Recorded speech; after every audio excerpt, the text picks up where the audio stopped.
یہ کیسے قیمتی لوگ تھے۔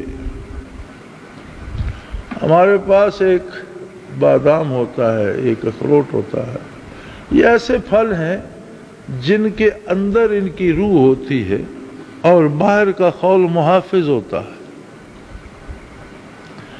دین کی مثال بالکل ایسی ہے، علم ظاہر نہ ہو تو کمالات باطنی کی حفاظت ممکن نہیں ہوتی۔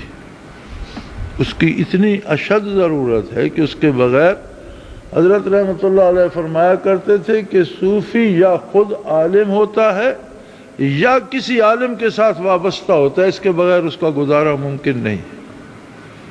یا تو خود عالم ہوتا ہے، اور اگر عالم نہ ہو تو کسی ایسے عالم سے وابستہ ہوتا ہے کہ شب و روز جس سے مسائل پوچھتا رہے اور اس کے مطابق عمل کرتا رہے۔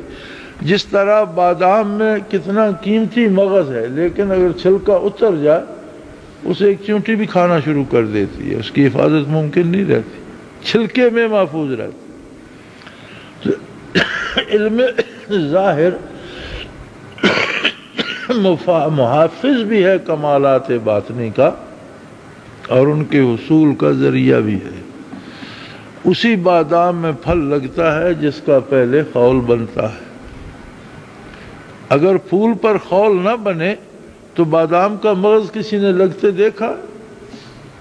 لہذا علم ظاہر اور اس پر عمل حصول کیفیات باطنی کے لیے از حد ضروری ہے۔ یہ جہالت ہے یہ کہنا کہ شریعت اور ہے اور تصوف کچھ اور ہے، یہ تو جہالت ہے، یہ تو نہ جاننے والوں کی باتیں ہیں۔ شریعت ہی اصل ہے، اساس ہے، طریقت اس کی روح ہے کہ اسی جو شریعت پہ ہم عمل کرتے ہیں اس میں درد بھی پیدا ہو جائے، اس میں حضوری بھی پیدا ہو جائے، اس میں طلب بھی پیدا ہو جائے۔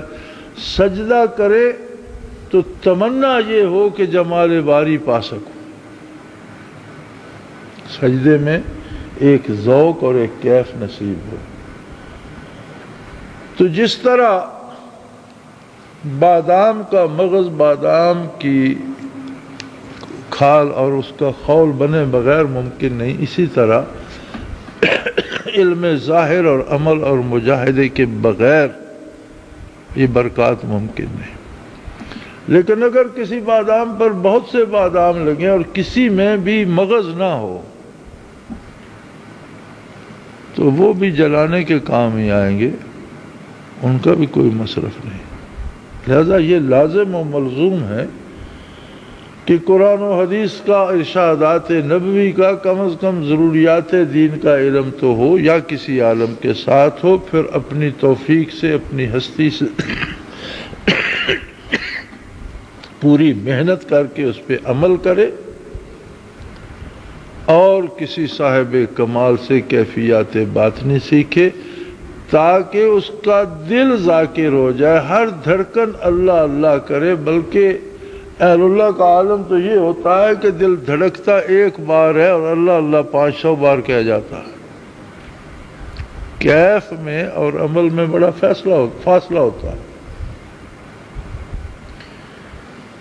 آپ نے دیکھا ہوگا غصہ ایک کیفیت ہے، تھپڑ مارنا ایک عمل ہے۔ آپ ناراض ہو کر کسی کو تھپڑ مارنا چاہتے ہیں تو ہاتھ اٹھانے میں، تھپڑ مارنے میں تو وقت لگے گا، لیکن جو غصے کی کیفیت ہے وہ ٹیمپریچر ایک دم اپنی ہائٹ پہ پہنچ جائے گا۔ آپ خوش ہو کر کسی کو انعام دینا چاہتے ہیں تو کوئی چیز اٹھانے میں، اسے دینے میں وقت لگے گا، لیکن جو مسرت ہے اس کی جو لہر ہے وہ ایک دم آپ کو بشاش کر دے گی۔ یہ کیفیات جو ہیں وہ عمل کی، دھڑکنا ایک عمل ہے اور اللہ اللہ کرنا اس کی کیفیت ہے۔ تو ہو سکتا ہے کہ ایک دھڑکن میں وہ 1000 بار اللہ اللہ کر جائے، اور وہی مطلوب ہے کتاب اللہ کا